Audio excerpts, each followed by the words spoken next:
Olá, estudantes, sejam bem-vindos ao ensino médio presencial com mediação tecnológica e ao componente curricular Sociologia. Eu sou o professor Dário Pinheiro e vou ficar com vocês na aula de número 7, que trata de revisão. Vamos agora iniciar a nossa revisão.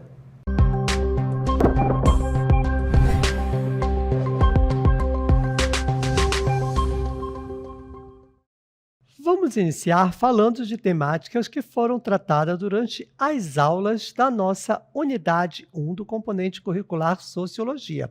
E nós falamos, por exemplo, da importância do estudo da sociologia e trouxemos também para vocês um conceito que é muito interessante, que é específico de um autor e que mostra aí o quanto é importante estudar a sociologia. Este conceito se chama imaginação sociológica. A imaginação sociológica é, portanto, a prática de sermos capazes de, abre aspas, nos afastarmos do pensamento, fecha aspas, das rotinas familiares da nossa vida diária para olhá-las com olhos novos e críticos.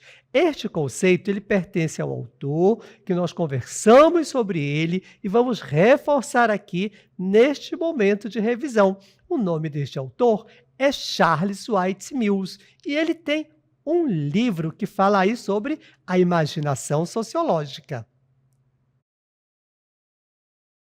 Um livro de Charles White Mills, aqui conosco, A Imaginação Sociológica. E ele frisa muito bem essa frase, que é a consciência da relação entre a experiência e a individualidade, a sociedade em geral. White Mills ele traz esse conceito de imaginação sociológica, que é justamente para nós desenvolvermos um olhar sociológico, porque vai tirar a nossa visão daquilo que nós vimos no dia a dia como algo comum. É algo que vocês já ouviram comentários, já ouviram falar em outras aulas e que nós chamamos de desnaturalização. Sim, por que aquilo é daquele jeito? Bem, tem toda uma história, tem toda uma circunstância. E este conceito que está escrito neste livro, com este mesmo nome, Imaginação Sociológica, Charles White Mills definiu-a como a consciência viva da relação entre a experiência e a sociedade em geral. É saber que um produto, que um acontecimento, que um fato tem toda uma cadeia de acontecimentos que os liga. A imaginação sociológica, então, é a capacidade de ver as coisas socialmente e como elas interagem e influenciam umas às outras. Por isso que elas se ligam e se interligam. Para ter uma imaginação sociológica, uma pessoa deve ser capaz de se afastar da situação e pensar de um ponto de vista alternativo. Sim, essa habilidade é fundamental para o desenvolvimento da perspectiva sociológica do mundo. Por exemplo, nós falamos para vocês em nossas aulas o simples ato de beber uma xícara de café. Poderíamos argumentar que o café não é apenas uma bebida, mas sim um valor simbólico como parte dos rituais sociais do nosso dia a dia. Frequentemente, o ritual de beber café é muito mais importante do que o ato de consumir o café em si. Sim, se toma o café para se conversar, para trocar uma ideia, para rever um amigo, ou então até mesmo para relaxar. Mas o café, ele tem toda uma cadeia social, econômica, política, antropológica, que envolve somente este ato de beber café. E pensar em todas essas possibilidades desta cadeia de ligação é justamente o que White Mills chama de pensar alternativamente. Mills propôs sua versão ideal da prática sociológica, que dependia da importância de reconhecer como a experiência individual e a visão de mundo são produtos tanto do contexto histórico em que se situam, quanto do ambiente imediato, cotidiano, em que o indivíduo existe. Repetindo o que nós já vimos em nossas aulas sobre imaginação sociológica. O exemplo que foi dado, a xícara de café, beber aquele líquido delicioso, às vezes pela manhã, 2, 3 vezes ao dia. Ei, vamos tomar um cafezinho ali, aí senta, conversa. Isto é um ritual social. Mas, para aquele produto chegar na mão, na boca, ali daquele bebedor de café, tem toda uma cadeia de acontecimentos sociais, econômicos, políticos, desde a lavoura até a prateleira do supermercado, do mercadinho e para chegar aí na sua mesa. Isso é ver o mundo, ver a sociedade com o conceito de Charles White Mills, a imaginação sociológica. E nós continuamos entrando aí em outra temática que também foi abordada, que é a relação que existe entre antropologia e sociologia.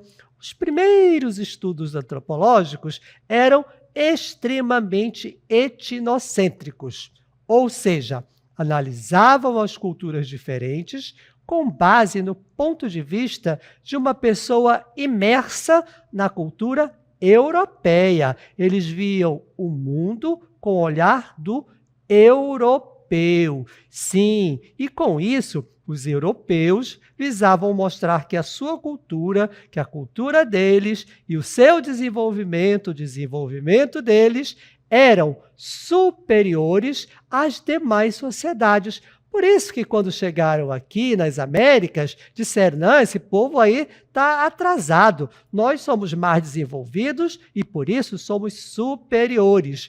Isso é que é uma visão etnocêntrica e vou frisar aqui para vocês, equivocada. E aí colocaram a colonização como um movimento necessário de civilização para aquelas sociedades que, nesse ponto de vista, é claro, consideravam atrasadas. Mas não, a antropologia foi mudando durante o decorrer dos séculos, dos anos, e aí conseguiu entender como essas sociedades que são diferentes se relacionam. E nós ficamos aqui, por exemplo, neste cenário, com este totem. Sim, isso aqui é um totem, não é simplesmente uma estátua. E nós já falamos sobre ele. Cada desenho, cada risco aqui tem uma representação muito forte para a sociedade que o fez. Sim, porque cada povo tem aí a sua cultura, cada povo tem a sua distinção. E tem uma coisa que está presente em todos os povos, da Europa, da América, em qualquer momento. É o que nós falamos da divisão entre o sagrado e o profano. Nós falamos sobre isso. E sagrado é todo aquele espaço, objeto como este aqui, símbolo que tem um significado especial para uma pessoa ou para um grupo. Sim, isso aqui é um símbolo sagrado para um determinado grupo. Não é para mim, talvez não seja para você, mas nós dissemos, para um determinado grupo ou sociedade, este totem é sagrado. E tem também o profano, que é comum a todas as sociedades. E o profano é tudo que não é sagrado. Toda a vida comum do dia a dia, dos fatos e dos atos das rotinas diárias de cada povo. Isso é profano, porque é uma rotina no dia a dia, faz isso, faz aquilo, então isso é comum. Então, é um ato profano. Então, isso aí ficou muito claro. Queremos reforçar aqui para vocês que estão presentes na composição social de todas as sociedades e a antropologia, no caso moderna, trouxe-nos esta percepção entre o sagrado e o profano.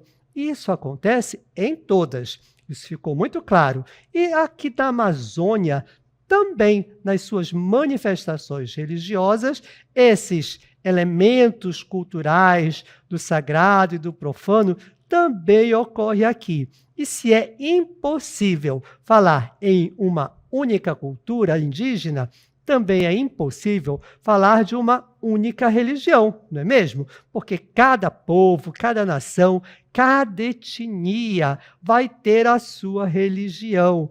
Cada povo brasileiro tem, entretanto e portanto, um sistema de crenças, com seus rituais, seus deuses e suas lendas. Se diferenciam, não é tudo igual.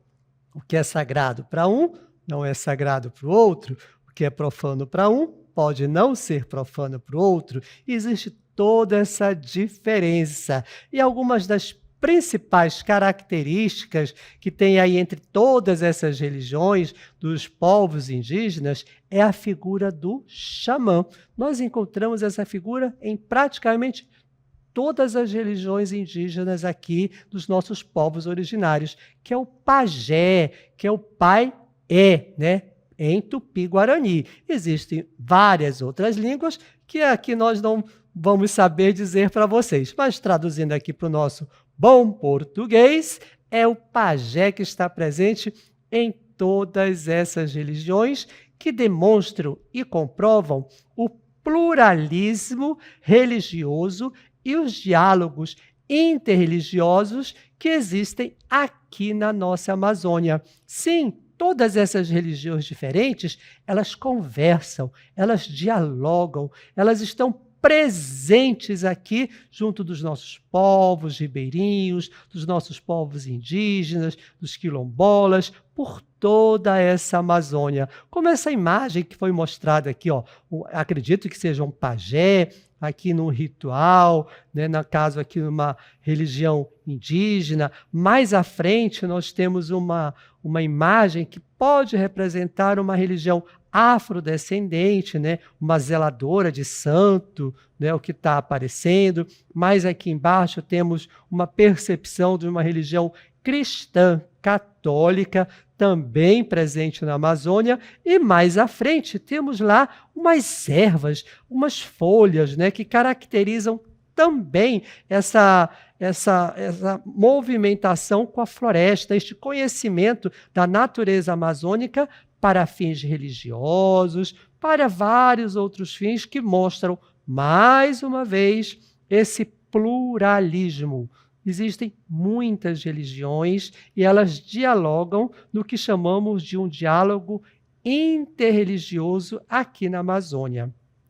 O papel que a devoção, por exemplo, das festividades aos santos católicos, né, exercem sobre a vida e a formação dos povos da floresta é uma relação que está diretamente imbricada, né, junta com as crenças aos encantados e às entidades sobrenaturais. Olha aí esse diálogo, os santos católicos, a crença cristã católica se associando, se imbricando e bricolando com as entidades sobrenaturais da floresta, né? Aquelas entidades que habitam as matas, os rios, os lagos e as encruzilhadas das freguesias.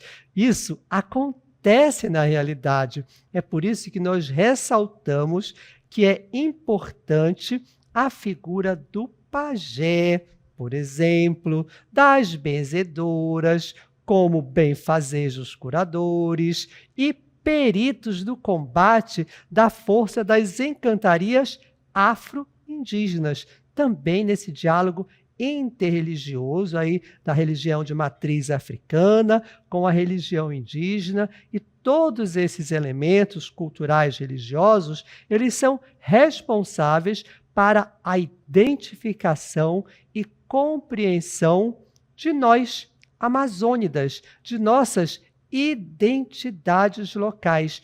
Tudo isso aqui que está representado nessas figuras, e mais o que nós falamos para vocês durante as nossas aulas dessa unidade, elas estão aí para esclarecer, para mostrar a nossa identidade amazônica dentro desse pluralismo cultural e desse diálogo interreligioso. Isso é muito fácil de perceber, e foi isso que nós fizemos em nossas aulas, abrir, digamos assim, os olhos para percebermos esta realidade que existe aqui junto conosco, do nosso lado, na nossa Amazônia. E o que nós temos aqui? Temos aí a encantaria amazônica, né, que é justamente essa relação que existe entre os encantos, entre as entidades sobrenaturais dentro da floresta, não é verdade? Temos também as pagelanças, que são os pajés. E temos também a benzeção. Os três aqui juntos, unidos em encantaria amazônica, que é os encantos, aqueles seres sobrenaturais que exercem uma certa influência sobre a vida prática e diária dos ribeirinhos e que eles são assim, eles têm crédito. Então essa encantaria, ela existe dentro desse pluralismo cultural e religioso na nossa Amazônia, bem como a pagelança, os pajés, que também estão presentes, a benzeção.